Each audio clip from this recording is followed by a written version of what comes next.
Have you ever heard of a ghost story, but for animals?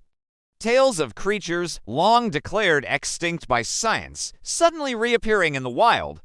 It sounds like something out of a movie, but today we're diving into the real-life mysteries of animals that might just be hiding from us, species that could be making a comeback from the brink of extinction. This isn't just wishful thinking. We're talking about credible sightings, tantalizing evidence, and ongoing scientific quests. So, grab your binoculars and let's go on an expedition to find the living ghosts of the animal kingdom. First up, the magnificent thylacine, better known as the Tasmanian tiger. This was a unique carnivorous marsupial with a dog-like head, tiger-like stripes, and a pouch like a kangaroo. The last known thylacine, named Benjamin, died in a Hobart Zoo in 1936. Officially, that was the end of the line. But was it really? Since then, there have been literally thousands of reported sightings across Tasmania and mainland Australia. We're not just talking about blurry photos from a distance. We're talking about footprints, strange animal calls captured on audio, and even recent video footage that has scientists scratching their heads. In 2017, a research group set up over 50 trail cameras in a remote part of Tasmania after several credible eyewitness accounts. While they haven't captured a crystal clear shot just yet, the sheer volume of reports from experienced bushmen, farmers, and even park rangers makes you wonder. Could this iconic Australian predator still be prowling the dense, unexplored forests, a master of hiding in plain sight? The hunt is far from over. Now let us travel from the forests of Tasmania to the wetlands of New Zealand for our next candidate, the South Island kakako. This beautiful bird, with its distinct, haunting song and bright blue facial wattles, was officially declared extinct in 2007. But hold on, the story doesn't end there. In 2013, the New Zealand Ornithological Society's Records Committee made a stunning decision. They reclassified the bird from extinct to data deficient. Why? Because a credible sighting from 2007, complete with a detailed description and a photograph, was re-examined and deemed probable. This single report opened the floodgates. Since then, a dedicated trust has been formed and a reward has been offered for conclusive proof. Bird watchers and nature enthusiasts have been combing the dense forests of the South Island, listening for that ghost-like melody. There have been numerous unconfirmed sightings and audio recordings that sound tantalizingly close to the kakako's call.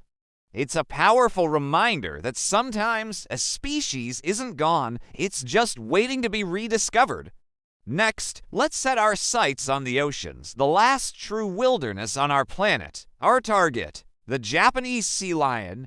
This large marine mammal, a close relative of the California sea lion, was once abundant around the Sea of Japan, but relentless hunting in the early 20th century decimated their populations. The last confirmed record was a group of about 50 to 60 individuals on the Leoncourt Rocks in the 1950s. Since then, silence, or so it seemed. Over the past few decades, there have been sporadic but persistent reports from fishermen and coastal residents in both South Korea and Japan of sea lions that just don't match the description of other local species. Some scientists believe these could be wandering California sea lions, but others hold out hope. The ocean is vast and deep. Could a small, remnant population of Japanese sea lions be surviving in a remote, undiscovered rookery? Efforts are underway using environmental DNA analysis of seawater and even deploying underwater microphones, hoping to catch the bark of a creature long thought to be lost to the waves. From the deep sea, we now fly to the dense jungles of the Ivory Coast in West Africa in search of Miss Waldron's red colobus monkey. This vibrant, chestnut-red monkey hasn't had a confirmed sighting since 1978. It was officially declared extinct in the year 2000, making it the first primate to be declared extinct in over 200 years. It was a somber moment for conservation. However, the story took a dramatic turn just a couple of years later. An anthropologist, Scott McGraw, was working in the region and heard tales from local hunters about these monkeys still being around. He was skeptical, but one day a hunter brought him the skin of a freshly killed monkey. It was, without a doubt, a Miss Waldron's red colobus. While tragic, this was groundbreaking proof that the species had survived far longer than anyone thought. In the years since, scientists have found more evidence, like feces and hair samples, that genetically match the species. Though no living individual has been photographed, the evidence strongly suggests a small, incredibly elusive population is still clinging to survival in the dense canopy between the Ivory Coast and Ghana. This is a race against time, a quest to find and protect them before they vanish for good. Let's return to the world of birds with a truly spectacular creature, the ivory-billed woodpecker. Known as the Lord God bird because of what people would exclaim when they saw it, this was one of the largest woodpeckers in the world. With its striking black and white plumage and a massive ivory-colored bill, it was a sight to behold. Primarily found in the old-growth swamps of the southeastern United States, it was declared extinct in the 1990s after decades with no confirmed sightings. But in 2004, a kayaker in a remote swamp in Arkansas had an encounter that reignited hope across the globe. He saw a large, uniquely patterned woodpecker that matched the ivory bill's description perfectly. This sparked a massive, multi-million-dollar search effort. The results were tantalizing but inconclusive, a blurry 4-second video, audio recordings of its distinctive Kent calls, and double knock drumming. Despite years of searching by top ornithologists, no definitive photograph has emerged. Just last year, the U.S. Fish and Wildlife Service once again moved to declare it extinct, but the decision was paused due to ongoing debate and new potential evidence. Is it really gone? Or is it just the ultimate master of hide-and-seek, a ghost flitting through the swampiest, most inaccessible corners of the American South? Finally, let's talk about the eastern cougar. This subspecies of mountain lion once roamed the entire eastern United States, from Canada down to South Carolina. Due to habitat loss and hunting, it was officially declared extinct by the U.S. Fish and Wildlife Service in 2018. The official position is that any cougars seen in the east are either escaped pets or dispersers from western populations. But talk to people who live in the Appalachian Mountains or the forests of New England, and you'll hear a different story. The number of sightings is staggering. From hikers and hunters to suburban homeowners with security cameras, reports of large, long-tailed cats are a daily occurrence.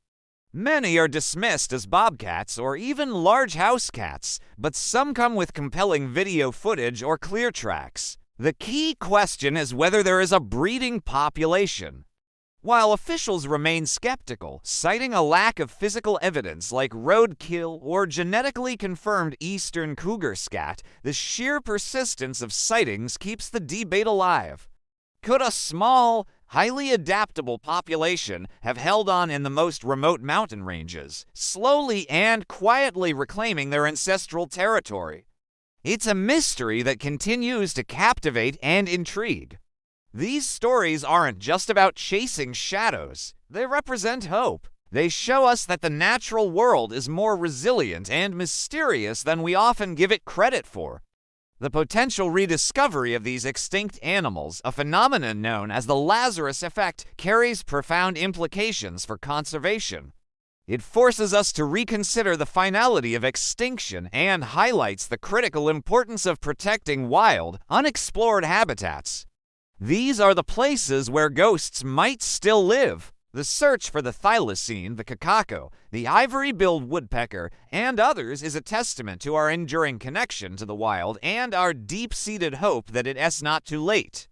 What do you think? Are these animals still out there, hiding from us?